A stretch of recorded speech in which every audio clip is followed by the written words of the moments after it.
Hello guys. Have you ever wondered, how do I get that full sound in my breaks? How do I get that full sound in my drops? Or even, how do I make my acoustic song sound atmospheric and full? Well, the answer is drones. It's honestly one of the most underrated things. I use drones everywhere. I use drones all the time and I just love them. So let's get into it. Let's say we have this guitar recording.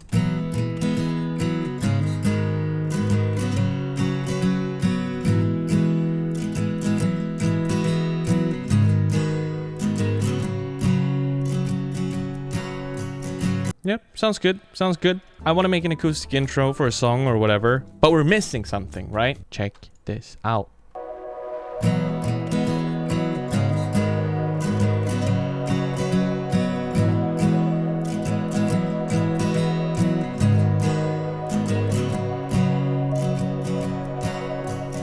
These are what I call drones. I don't know if they're actually called drones or if there's like, if this is even a thing. I think it is. One sort of weak, almost on the like verge of dying. This one, this very atmospheric, and then this one together. They create this huge soundscape, and the thing with drones is that if we go into these chords here, this is just some piano chords.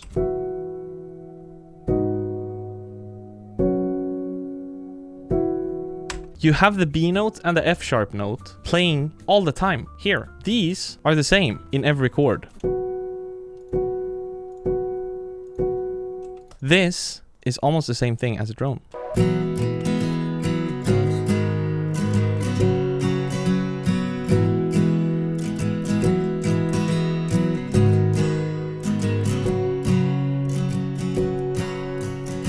The whole idea with drones for me is, see, I have this huge library here, which will be released soon.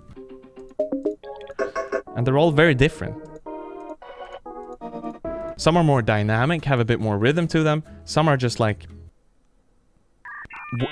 a note just playing. And the whole thing is that it's going to be one of these notes that are playing throughout your whole chord progression.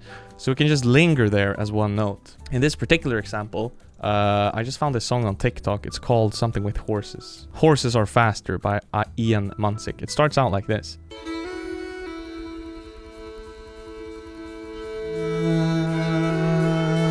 That note lingers all the time. I made this in a different key, but it's the same thing here, but it's...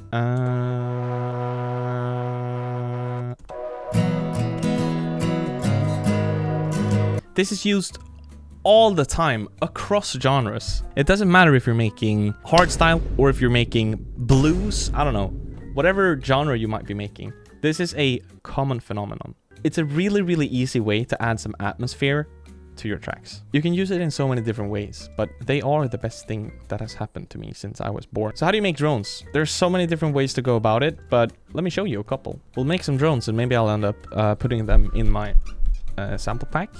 My sample pack, link in the description. I'll open up Vital and we'll do a sine wave. Maybe I'll add some chorus. Honestly, we can just leave it like that. We'll link it to an empty channel. And here's the thing, there are no rules when it comes to this. I'll just show you a few different ways of actually getting a nice drone.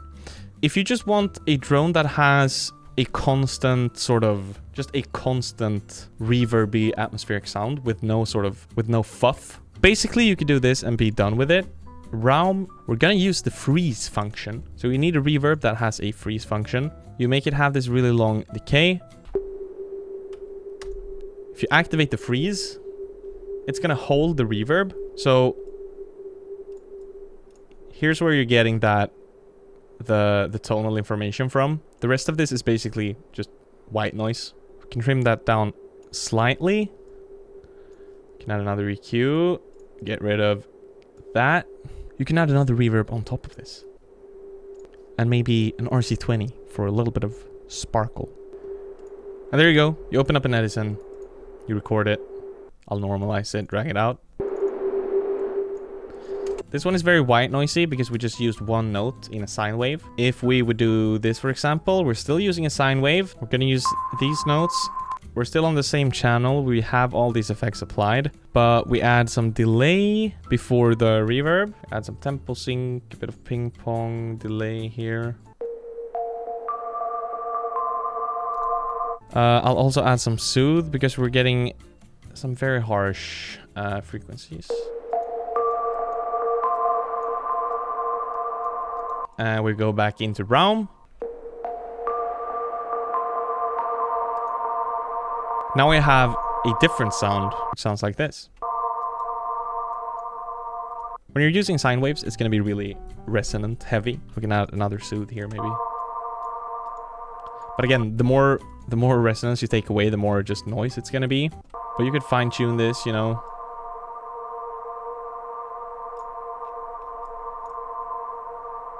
Like this. It's really easy when you have a resonant sound like this to just enhance the ones you like and take the ones you don't like down. So now I have two pretty different results from just using a sine wave, and this is just one method.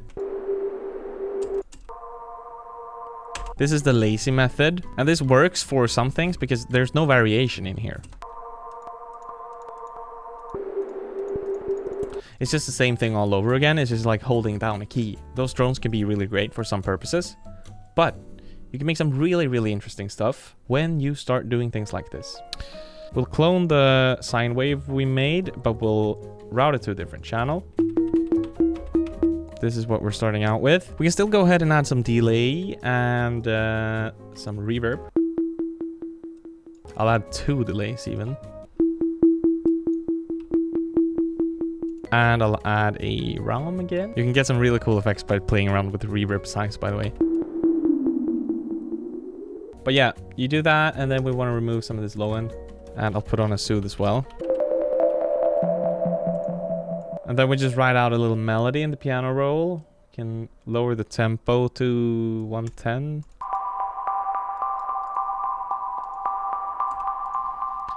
And then you can start adding things like Portal, for example. You can add another portal and add another preset.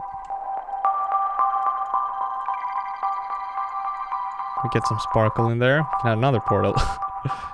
And then we add some reverb with a long tail.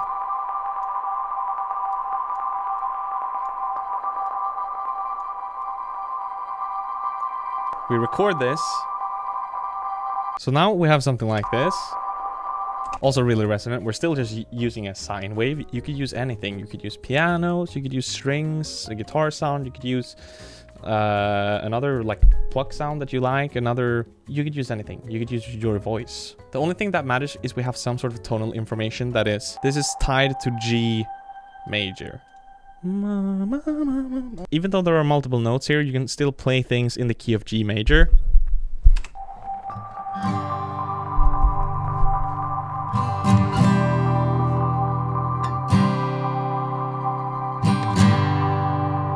But we're not done. Once you have that saved somewhere, you can open up Quanta. I love Quanta. I only have the demo. You can use it for like 30 minutes or something, and then it stops working.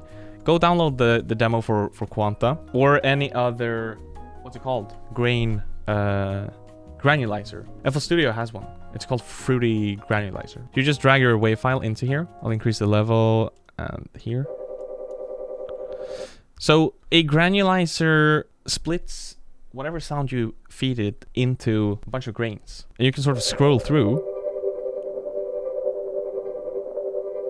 And let's increase the grains, do a little bit of randomness.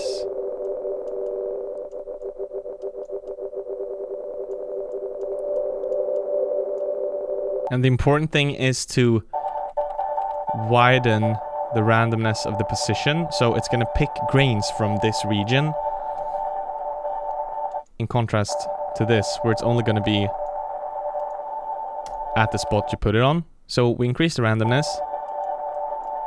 Play around with this.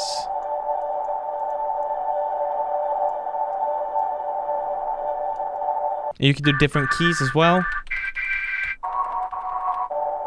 See what sounds best. Now there's not even a ton of variation in the sample that we made. Look at the spectrum. It's just this all the time. But there's more movement in this one. So the next step would be to just put Quanta onto here, open up an Edison, and literally just record it into Edison. And there you go. Now I have a drone that's moving a bit more. This is just static. Also very static. This one is moving a bit more. Using the same technique, we can use a piano. Write a little melody.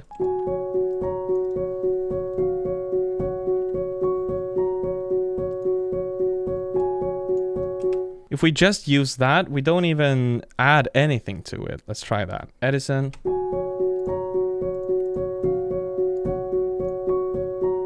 And the tempo here isn't really gonna matter. Doesn't matter that it starts looping here at the end either. Now we drag that into Quanta instead. This is what it sounds like with the exact same settings we had on the other one.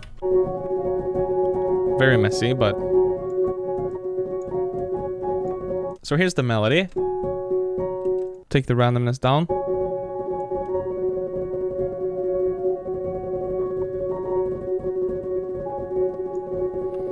You can hear these notes. Dun, dun, dun, dun, dun, dun. So you could automate the position of this if you wanted to. There's so much you could do. You could just keep it on one of these notes and increase the randomness. So it's playing all these notes at randomly. You can see the region is covering all of these notes. And then you could add some reverb after that, maybe. I don't know. Or a delay, or both. And now you have this. And you could freeze that reverb if you wanted to. So now I have this piano drone. Or we can raise the key here. Use this as our drone. Or you could even resample this,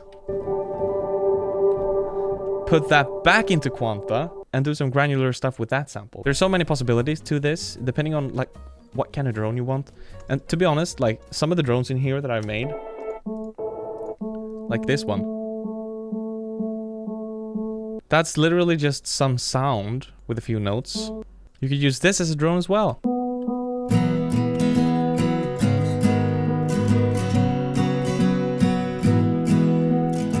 And the whole thing about this is using a few of those notes that are in scale that will still sound good if you're playing another chord in the same scale.